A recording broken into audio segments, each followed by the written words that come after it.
কতগুলো অপরাধ আছে, যে অপরাধগুলা আপনি কোনো মার্সি নেই, উনি আইনের ঊর্ধ্বে না। রাষ্ট্রপতি ততক্ষণ ছিলেন আইনের ঊর্ধ্বে, কিন্তু এখন উনি বিচারের আওতায় আসতেই পারেন।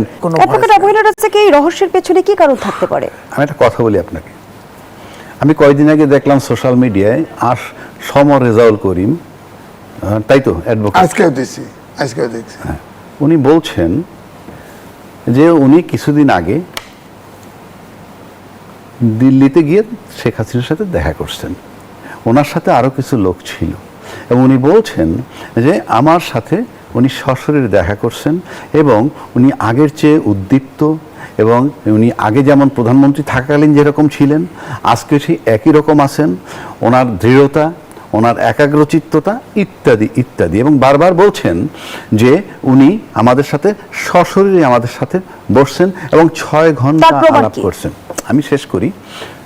এখন প্রশ্ন হচ্ছে, যখনই আমি সিম্পলি বলবো যে জুয়ের সাথে আজকে আমার সাক্ষাৎ হয়েছে, একটা মিটিং হয়েছে, দ্যাটস অল। কয় ঘন্টা, কি আশয় বিষয়, বুদ্ধিদীপ্ত, দৃঢ়চিত্তের, এত কিছু বলার মানে কি? এত কিছু বলার তো প্রয়োজন নাই। যেমন আমার সাথে জুয়ের টেলিফোনে কথা হয়েছে, অথবা আমার সাথে তার ভিডিওতে কথা হয়েছে, দ্যাটস অল। ভিডিও মানে আপনার সাথে আমার দেখা হয় নাই ফেস টু ফেস, কিন্তু আমি ছবিতে কথা বলছি। টেলিফোনে কথা হবে মানে অডিও কথা হয়েছে। আর ওনার সাথে আমার সাক্ষাৎ হয়েছে মানেই উনি সশরীরে আসছেন, তারপরে এত বড় বিবরণ দেওয়ার কোনো মানে নাই, এবং 6 ঘন্টা ব্যাপী। আবার যদি মনে করেন উনি বন্দি থাকেন, তাহলে উনি বন্দি ছিলেন, এত কিছু বলার দরকার নাই তো, যে আমি ভারত সরকারের অনুমতি নিয়ে ওনার সাথে দেখা করেছি, এইটুক বললেই বোঝা যাবে যে উনি বন্দি। সুতরাং এই যে কথাগুলো বলতেছে, it is doubtful case. Number 1, আমার ব্যক্তিগতভাবে ধারণা ওনার সাথে আদৌ দেখা হয়নি, এবং নাহলে এই বিবরণের কোনো প্রয়োজন নাই। 6 ঘন্টা ব্যাপী কথা হয়েছে, দৃঢ়চেতা, একাগ্রচিত্ততা আগের মতোই আছে। এই সব বলার মানে হচ্ছে, আমরা যেমন 55 বছর যাবত বলে আসছি স্বাধীন বাংলাদেশ, মুক্তিযুদ্ধের চেতনা আমাদের ভিতরে, কিন্তু ইনশাআল্লাহ তাআলা মুক্তিযুদ্ধের চেতনার নামে দেশটার 12টা বাজাইছি, বিনা বিচারে হত্যা, আয়নাগর ইত্যাদি ইত্যাদি আমরা করছি চেতনার নামে। সবই তো চেতনা। আরে যেই দেশের লোকের নিরাপত্তা আপনি দিতে পারেন না, সে যে কোনো ফর্মই হোক, আপনার যদি শত শত লোক মারতে হয়, আপনি কোনোভাবেই কোয়ালিফাইড না রাষ্ট্র চালানোর জন্য। সেই কারণে বলছি, বাস্তবতায় আমরা যে দেখছি যে সদ্য পদত্যাগী রাষ্ট্রপতির বিচারের দাবি তুলেছে বিরোধী দল। বিচারের আওতায় আনা কি সম্ভব, নাকি ওই যে সংবিধানের 51 অনুচ্ছেদ তাকে সুরক্ষা দেবে? আমি বিস্তারিত আইনি ব্যাখ্যাটা আপনার কাছ থেকে শুনবো। মনে রেখে দিলে, হ্যাঁ, তো জনতার রাস্তাকে যে প্রশ্নটি রেখে বিরতিতে গিয়েছিলাম, ইতিমধ্যেই বিরোধী দল সদ্য পদত্যাগী রাষ্ট্রপতির বিচার দাবি জানিয়েছে। তো জানতে চাই যে রাষ্ট্রপতিকে কি আইনের আওতায় আনা সম্ভব, নাকি সংবিধানের 51 অনুচ্ছেদ তাকে সুরক্ষা দেবে? রাষ্ট্রপতি তার পদে অধিষ্ঠিত থাকাকালীন সময় তার বিরুদ্ধে আপনি কোনো ফৌজদারি মামলা করতে পারবেন না। এখন আসেন, অতীত যদি দেখেন, এরশাদ সাহেবের বিরুদ্ধে মামলা হয়েছে, উনি জেলেও দণ্ড ভোগ করছেন। ক্ষমতা থেকে সরে যাওয়ার পর তারপরে তর্কের খাতিরে বেগম খালেদা জিয়ার বিরুদ্ধে মামলা হয়েছে, শেখ হাসিনার মৃত্যুদণ্ড হয়েছে। এখন রাষ্ট্রপতি যে শাহাবুদ্দিন সাহেব, অনেকে অনেক কথা বলে উনি সাংবিধানিক জটিলতা এড়ানোর জন্য তাকে রাখা হয়েছিল ইত্যাদি ইত্যাদি, কিন্তু আপনি অপরাধ কিভাবে হয়? কতগুলো অপরাধ আছে, যে অপরাধগুলা আপনি কোনো মার্সি নেই। আপনি যদি সুস্পষ্টভাবে ভায়োলেশন অফ কনস্টিটিউশন করেন, যেখানে আপনি একটা সাংবিধানিক পদ হোল্ড করেন, আপনি বাংলাদেশের রাষ্ট্রপতি মানে কি? রাষ্ট্রের সর্বোচ্চ সম্মানের জায়গাটা। আপনার দায়িত্ব কতটুক, কর্তব্য কত, সেটা পরের চ্যাপ্টার। আচ্ছা, সেখানে বসে যদি আপনি এই সংবিধানের লঙ্ঘন করেন, এর অপরাধ আপনি কি দিয়ে মানে কাটাবেন? কোনো অপশন নাই, এটা কাটানোর কোনো সুযোগ নাই। যেমন ধরেন, একটা এক্সাম্পল যদি আমি আপনাদের দিই, 2টো এক্সাম্পল এখানে দিব। 1 নম্বর হইল, বঙ্গভবন থেকে নাকি ছবি নামাইছিল মাহফুজ আলমরা, আমরা সেটা ভিডিও ফুটেজ দেখছি, নাকি আজিজ ভাই? আচ্ছা, তারপরে যখন নির্বাচন হয়ে গেল, সংবিধান এখন পর্যন্ত সংবিধানের সংশোধনের হয় নাই, কোথাও এখন পর্যন্ত সংবিধান স্পর্শই করে নাই। একটা কমিটি বানাবে, তাতে বিরোধী দলের লোক এখনো যোগ দেয় নাই। তারপরে অথচ 2/3 মেজরিটি কিন্তু বিএনপির নিজস্ব আছে, নাকি আজিজ ভাই? সংবিধান যে কোনো সময় সংশোধন করে নিতে পারে। কেন বলছি কথাটা? সংবিধানের 4 ক সংবিধানের 4 ক অনুচ্ছেদ মোতাবেক জাতির জনক বঙ্গবন্ধুর ছবি সর্বত্র ঝুলানোর কথা। আমি তর্কের খাতিরে ধরে নিলাম যে কোথাও কেউ ঝুলায় নাই, সব জায়গায় বিএনপির লোকজন আছে, কিন্তু আপনি তো বঙ্গভবনে সেই আওয়ামী লীগ সময়ের রাষ্ট্রপতি, আপনি ওখানে মাহফুজ সাহেব গিয়ে নামাইছিল, তো আপনি তারপর ওটা ঝুলান নাই কেন? আপনাকে বাধাটা দিছে কে? That is pure violation of constitution by the president, number 1। Number 2, আপনি যে সংবিধানের রক্ষক, যে সংবিধানের সর্বোচ্চ গার্জিয়ান, আপনি দায়িত্ব পালন করছেন, সেই সংবিধানের ভিতরে বলা আছে যে বাংলাদেশের স্বাধীনতার ঘোষক শেখ মুজিবুর রহমান। আপনি নিয়োগ পাওয়ার পর তাই বলছেন যে স্বাধীনতার ঘোষক, পার্লামেন্টের দ্বারা বলছেন বঙ্গবন্ধু শেখ মুজিবুর রহমান, ফাইন। আবার এই সরকার ক্ষমতা আসার পর আপনি জাতীয় সংসদে গিয়ে বললেন স্বাধীনতার ঘোষক জিয়াউর রহমান। আমি আবার বলছি, কে ঘোষক কে ঘোষক না সেই বিতর্কটাই কিন্তু আমরা এই মুহূর্তে নাই। কিন্তু আপনার হাতে সংবিধান লেখা যেটা, সেটা যদি আপনি পাঠ করতে না পারেন, আপনার তো ওই দিন ওই মুহূর্তে রিজাইন দেওয়া উচিত ছিল। আপনি কোন সাহসে, কোন শক্তিতে, কিসের ভিত্তিতে ভায়োলেশন অফ কনস্টিটিউশন, সংবিধান লঙ্ঘন করে আপনি এই সংসদে ভাষণ দিলেন? সংবিধান লঙ্ঘন রাষ্ট্রদ্রোহিতার শামিল। আমি অন্য অপরাধ সবই বাদ দিলাম, সংবিধান লঙ্ঘন করা রাষ্ট্রদ্রোহিতার শামিল। সুতরাং এখানে তার বিচার হতে পারে, তার বিরুদ্ধে 1। 2, কেউ কেউ আবার ব্যাখ্যা দিচ্ছেন যে আমরা সংশোধন করে নিব, শুধরাই নিব। যখন শুধরাবেন তখন, কিন্তু এর আগ পর্যন্ত যে অন্যায় অপরাধটা হইল, এটার কিন্তু কোনো এন্ডিং নাই। ফৌজদারি অপরাধের কোনো তামাদি নাই, লিমিটেশন নাই, যে কোনো সময় এটা স্টার্ট হতে পারে। তো যেই রাষ্ট্রপতি আপনার সংবিধান এইভাবে লঙ্ঘন করে, তাকে তো বিশ্বাস করা যায় না। আর এই বিশ্বাস করা যাকে যায় না, রাষ্ট্রপতি পদটা যতই অলংকারিক বলুক, এটা কিন্তু একটা অবাধ বিচরণের সবচেয়ে বড় ক্ষেত্র।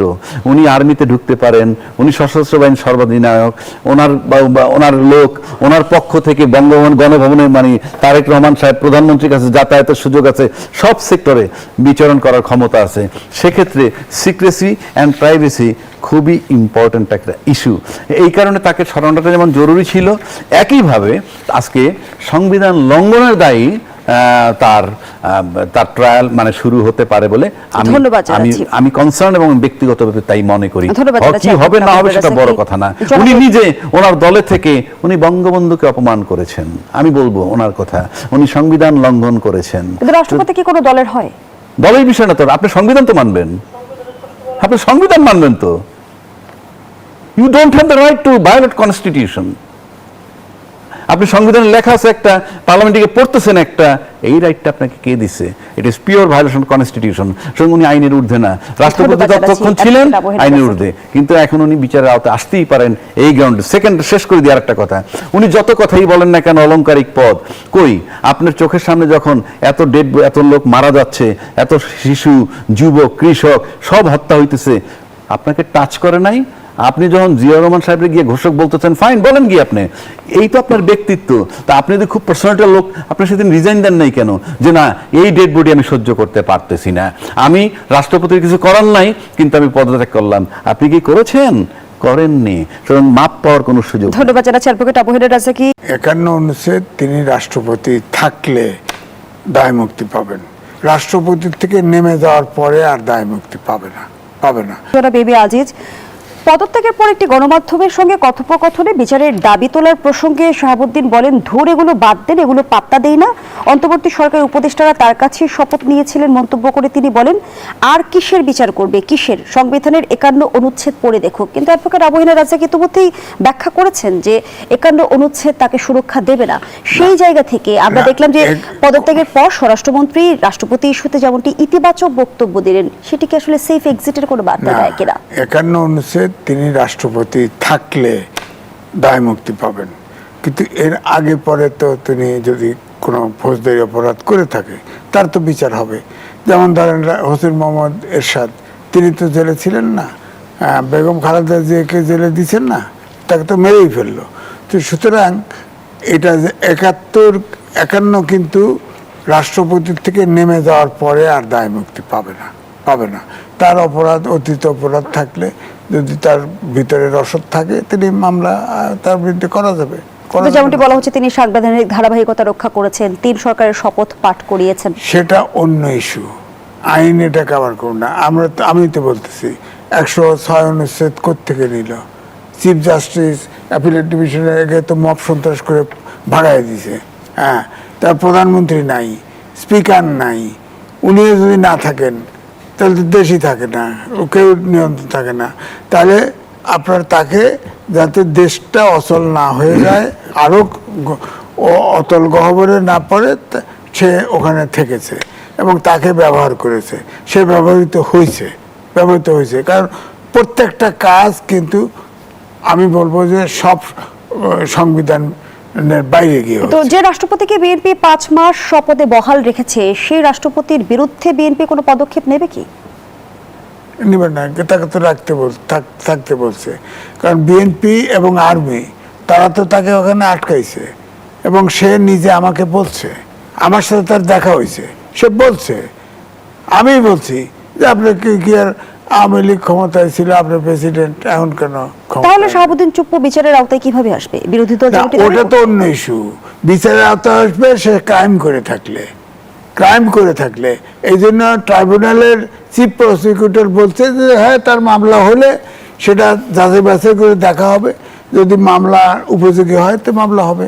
আমি একটা কমপ্লিমেন্ট দিই ওনাকে। আপনি যে কথাটা বলছেন, পরিষ্কার বলা আছে বাংলাদেশ সংবিধানের 51 অনুচ্ছেদে রাষ্ট্রপতির দায়মুক্তির বিধান রয়েছে। কিভাবে? এই অনুচ্ছেদ অনুযায়ী রাষ্ট্রপতি তার কার্যভার পালনকালে কোনো কাজের জন্য কার্যভার পালন করার সময়, অর্থাৎ রাষ্ট্রপতি হিসেবে যতক্ষণ দায়িত্ব পালন করবেন, সেই কার্য যদি ফৌজদারি অপরাধ হয়ে থাকে, ওই মুহূর্তে তার বিরুদ্ধে কিছু করা যাবে না। এইটা বলা হয়েছে ওইখানে। এটার মানে এই না যে পরে অ্যাকশন নেওয়া যাবে না, ওই সময় করা যাবে না। কারণ আপনাকে সংবিধান রক্ষা করবেন, আপনি সেখানে আপনি সংবিধান ভায়োলেট করতেছেন। এটা কি বৈধ নাকি? এটা কি বললে হবে? তাহলে তো সংবিধানে কোনো মূল্যই নাই। অর্থাৎ ওই সময় আপনাকে বলা হবে না, আপনার অ্যাকশনটা যাবে পরে। That is honour to the president. সুতরাং এটার মানে হচ্ছে আপনি পরিণতি ভেবে কাজ করবেন। এটা একটা ডাইরেকশন, আপনি পরিণতি ভেবে কাজ করবেন। আপনি আইনের ঊর্ধ্বে না, কিন্তু আপনি যতক্ষণ বঙ্গভবন রাষ্ট্রপতির বৈঠে থাকবেন অতক্ষণ আপনি আইন আপনাকে পাবে না। এইটা হইল ওই অনুচ্ছেদের বক্তব্য। বিরোধী দলীয় চিফ হুইপ নাহিদ ইসলাম যেমনটি বলেছেন, গণভোটের রায় বাস্তবায়ন না করলে সরকারকে সহযোগিতা করা হবে না। বিরোধী দল যদি সরকারকে অসহযোগিতা করে, সরকারের জন্য কতটা চ্যালেঞ্জ তৈরি হবে? প্রশ্নটি রাখছি। আবারও বিরতির সময় হয়েছে, বিরতি নিয়ে ফিরছি। দর্শক, জনতন্ত্র গণতন্ত্রের এই পর্যায়ে আবারও বিরতি নিচ্ছি, সাথেই থাকুন। ফিরে এলাম, দেখছেন জনতন্ত্র নিবেদন করছে আড়াইসিএল স্টিল। আমরা আবারও ফিরছি আলোচনায়। অ্যাডভোকেট আবু হেনা রাজ্জাকী, যেমনটি বিরোধী দলীয় চিফ হুইপ নাহিদ ইসলাম বলেছেন, গণভোটের রায় বাস্তবায়ন না করলে সরকারকে সহযোগিতা করা হবে না। তিনি বলেছেন সরকার 5 বছর মেয়াদও পূর্ণ করতে পারবে না। বিরোধী দল যদি অসহযোগিতা করে, সরকারের সামনে কি কি চ্যালেঞ্জ তৈরি হবে? শুনেন, এটা তো ন্যাচারালি আপনি তো যদি তারা অসহযোগিতা করতে চায়, গণভোট বাস্তবায়ন না করলে, আর রাজনীতি যদি আপনি এই মুহূর্তে ধরেন, এই মুহূর্তে এই এনসিপির রাজনীতি একটাই আছে, গণভোটের আলোকে জুলাই সনদ বাস্তবায়ন। এছাড়া তাদের সামনে আর কোনো রাজনৈতিক বক্তব্য নাই। রাজনৈতিক বক্তব্য আর কি আছে? আপনি যদি পার্লামেন্টের দিকে তাকান, পার্লামেন্টে এখন 3টা দল আছে, বিএনপি, জামাত এবং এনসিপি। বিএনপি 2/3 মেজরিটি পাইছে। বিএনপি এখন শুধু শব্দ করবে, আমরা সংশোধন কমিটি বানাবো, সংবিধান আপনারা আসেন, না আসলেও কিছু আসে যায় না। আবার তারা গেলেও কিছু আসে যায় না, কারণ তারা গিয়ে যদি ভেটো দেয় কাজ হবে না, কারণ 2/3 মেজরিটি তাদের আছে। এগুলো বলতে হয়, বলার খাতিরে বলা। আচ্ছা, জামাত ইসলাম কোনো ডিস্টার্ব করবে বলে পার্লামেন্ট ভেঙে যাক, আমার কাছে মনে হয় না জামাত ইসলাম এটা চাবে। কারণ সে 68টা সিট পাইছে, আর নারী আসন নিয়ে 76টা সিট পাইছে, জীবনের সর্বশ্রেষ্ঠ অর্জন। এবং তারা জানে তারা কখনো ক্ষমতায় যাবে কিনা আমি জানি না, যাইতে চায় কিনা তাও আমার সন্দেহ আছে। কারণ দে আর এনজয়িং দেয়ার টাইম। কি সুন্দরভাবে আছে। বিরোধী দলীয় নেতা হিসেবে একটা কত রকমের সুযোগ সুবিধা, বলতেও তো ভালো লাগে। বিরোধী দলীয় নেতা 76টা মেম্বার অফ পার্লামেন্টের নেতৃত্ব দিছে। সুতরাং তারা ভাঙতে চাইবে না পার্লামেন্ট।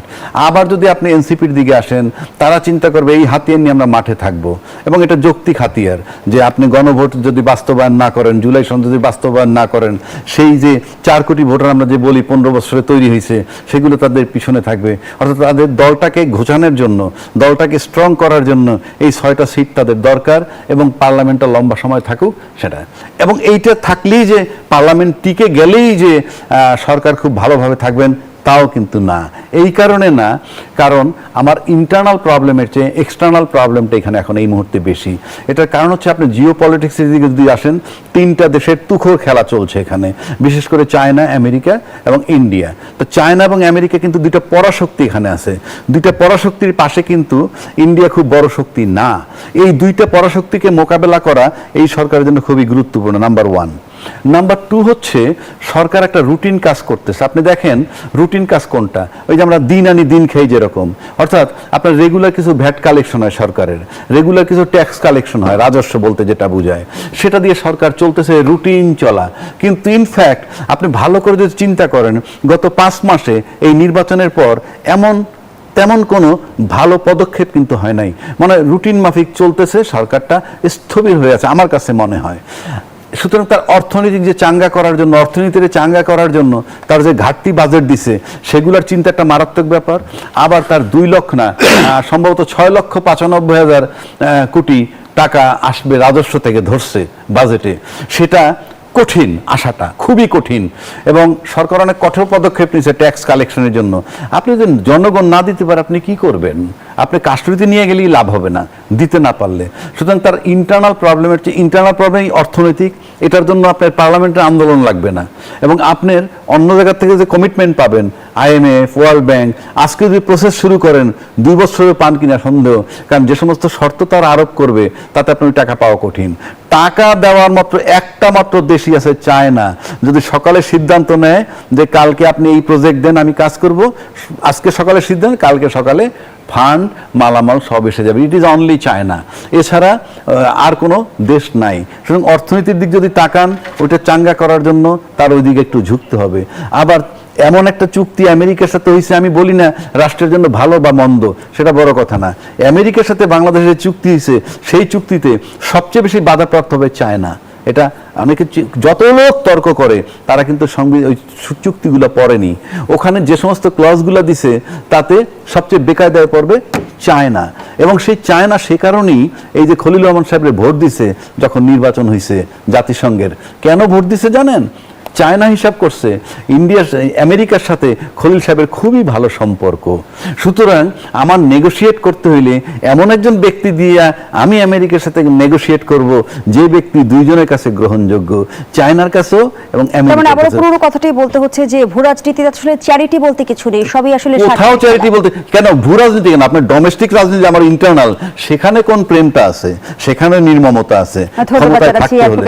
সুতরাং নাহিদরা যেটা বলছে সেটা ওই আন্দোলন করবে, তাদের ঘর গুছানোর জন্য 5 বছর মেয়াদ চায়, প্লাস ওই আন্দোলন তাদের দাবি দেওয়া যৌক্তিক। ধন্যবাদ জানাচ্ছি। জনাব এ বি আজিজ, সিলেটের সমাবেশে জামায়াতের আমির বলেছেন ঢাকার জন্য ডাক আসবে, ঘরে ঘরে লড়াইয়ের দুর্গ করতে হবে। এর আগে তিনি অনিবার্য বিপ্লবের কথা বলেছিলেন। সম্প্রতি নাহিদ ইসলাম আবারও গণঅভ্যুত্থানের হুঁশিয়ারি দিয়েছেন। সেই জায়গা থেকে জানতে চাই, সামনে তিনি কি বিরোধী দল সরকার পতনের আন্দোলনের কথা ভাবছে? এখানে 2টা জিনিস। আমি রাজ্জাকি ভাই একটা বলল, তারা আন্দোলন করবে না, এইভাবেই রাখবে, এইভাবেই থাকবে, এই কিছু কি মারবে, কুসুম মারার পেছনে কি কারণ? কুসুম সম্পর্ক, এই যে রাজধানী ভাই ব্যাখ্যা দিল, এইটাই ব্যাপার। লাভ তো নাই তাদের। 2 হলো পার্লামেন্ট লাভ কি, পার্লামেন্ট সরকার ভেঙে তো লাভ নাই তাদের লাভ নাই তো, তারা তো আরো চাপে পড়বে। সুতরাং পার্লামেন্ট ভাঙবে না। তারা যেটা বলতেছে সেটা হচ্ছে যে ধরেন আপনার আওয়ামী লীগকে নিষিদ্ধ রেখে, কার্যক্রম নিষিদ্ধ রেখে সন্ত্রাসবিরোধী আইন পাশ করছে না, জামাত বসেছিল তো, এনসিপি অবশ্য ওয়াকআউট করছিল তো। এখন যদি সে যে আপনি করেন না যে সব জায়গায় ঘেরাও করবে, এই করবে সেই করবে, ব্যান করে দেবে জামাতকে, তখন কি করবে? আইন তো আছে, আইন তো ওনারা বসে থেকে করছে। হ্যাঁ, সন্ত্রাসবিরোধী আইন আছে না, আপনার আইনশৃঙ্খলা পরিস্থিতি অবনতি ঘটালে নিষিদ্ধ করে দেবে, কি করবেন আপনি? এই ধরনের আইন, আমি বারবার বলি এটা কালো আইন। যে আইন ধরেন জামাত ক্ষমতায় গেল, সে তো বিএনপিকে নিষিদ্ধ করতে পারে। আওয়ামী লীগ 10 বছর, 20 বছর, 100 বছর পরে ক্ষমতা, সেও আসে আরেকজনকে নিষিদ্ধ করতে পারে। এই আইন করে কেন? 1974 সালের স্পেশাল পাওয়ার অ্যাক্ট আছে, আজ পর্যন্ত কোনো সরকার বাতিল করে না। হ্যাঁ, অথচ ওই আইন একদম কালো আইন, যে কোনো ব্যক্তিকে সরকার ইচ্ছে করলেই ধরে নিতে পারে, ধরে নিয়ে জেলে দিতে পারে। একদিকে আপনি বলছেন সরকার ও বিরোধী দলের মাঝে এক ধরনের কুসুম কুসুম সম্পর্ক, আবার দেখা যাচ্ছে সংবিধান সংশোধন নিয়ে এক ধরনের টানাপোড়েন রয়েই গেছে। হ্যাঁ, সংবিধান তো ধরেন হাইকোর্টে রায় দিছিল, তখন বলল যে হাইকোর্টের রায় আপিল করলো কে? আপিল করছে, সুপ্রিম কোর্ট তো রায় দিছে, তাহলে বলেন না যে সুপ্রিম কোর্ট মানি না। সুপ্রিম কোর্টের রায় অনুসরণ করে আপনার সংবিধান সংশোধন করেন, যা করার করেন। ওখানে তো বলছে জুলাই চার্টার বলছে, এটা সংসদের উপর ছেড়ে দিছে। তো আপনার সংসদে আলোচনা করেন, কমিটি করেন, সংসদীয় কমিটি করে করেন, অভ্যুত্থানের শক্তি আপনারা মিলেমিশে করেন, সমস্যা নেই। আমাদের তো আর ওরা বাধা দিতে যাব না। আপনার সুপ্রিম কোর্টের রায় মানবেন তো, মানতে হবে তো। রায় যৌক্তিক দিক, অযৌক্তিক দিক, আমার পক্ষে দিক, বিপক্ষে দিক, সুপ্রিম কোর্টের রায় তো মানতে হবে। সুপ্রিম কোর্ট তো সংসদকে দায়িত্ব দিয়েছে। এই বাস্তবতায় অ্যাডভোকেট আবুহেলের কাছে কি পর্যন্ত সংশোধনীর যে রায় আমরা দেখলাম, তার বার্তা কি এমন যে সংবিধান সংশোধনী শেষ কথা না? সংবিধান শুনে আমি একটা কথা বলি, এই যে কথাটা এতক্ষণ হইতেছিল যে সংবিধান সংশোধন করার একটা কমিটি বানিয়েছে, সেখানে বিরোধী দল থেকে তালিকা চায়। বিরোধী দল যদি মনে করে তাদের রাজনীতি টিকায় রাখবে, তাহলে এই কমিটি তাদের যাওয়া উচিত না। কেন যাওয়া উচিত না? ওনারা গেলেই কি আর না গেলে কি, 2/3 মেজরিটি তাদের আছে, যেভাবে সংশোধন করতে চায় সেভাবেই করতে যাবে। বরং তারা আসলে কি হবে, সরকারের বলতে পারবে যে ওরাও ছিল আমাদের সাথে। আর যদি এরা আসে তাহলে ওদের রাজনীতি শেষ হয়ে যাবে, কারণ ওখানে গণভোটের আলোকে জুলাই সনদ বাস্তবায়ন হবে না, ওই সংশোধনের সংস্কার হবে না, একটা সংশোধন হবে। যে সংশোধনগুলো হবে কি, যে দল ক্ষমতায় থাকে তার দিকটা সে দেখবে যে সেই ক্ষমতা পাকাপোক্ত করার জন্য কি করা যায়। সুতরাং এটার ভিতরে তারা আসলেই কি আর না আসলে কি 2/3 মেজরিটি, যদি এমন হইতো যে 10টা সিট 10টা ভোট লাগে